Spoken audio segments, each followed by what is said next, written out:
इस स्कूल पर पाबंदी के खिलाफ सियासी और समाजी हलकों में तशवीश पाई जा रही है।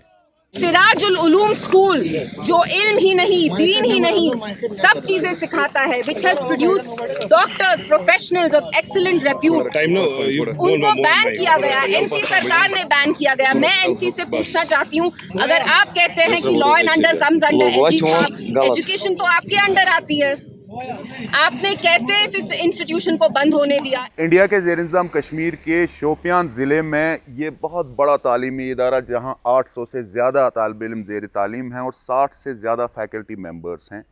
इससे मुतल्लिक ज़िला इंतज़ामिया का कहना है कि पुलिस के चार्जशीट के मुताबिक इस स्कूल में गैर कानूनी सरगर्मियाँ अंजाम दी जा रही थी, जिसके बाद अनलॉफुल एंटिटी करार देकर इसको सील कर दिया गया है।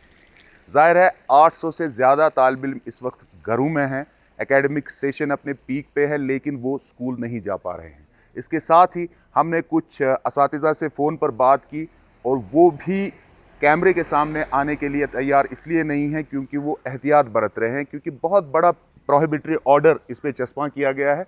स्कूल के बाहर किसी भी सरगर्मी की इजाज़त नहीं है और स्कूल के अंदर दाखिला ममनू है।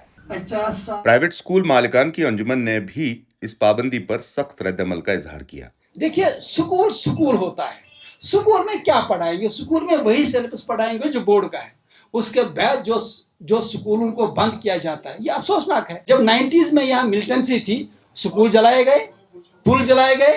ये गाँव देहात शहरी खास के लोग ही थे जहाँ पे आपस में ही लोग मिलके उन्होंने स्कूल कायम किए, और आज आप देख रहे हैं उन्हीं स्कूलों को बंद किया जा रहा है और उन पर तरह तरह इल्जाम लगाए जा रहे हैं।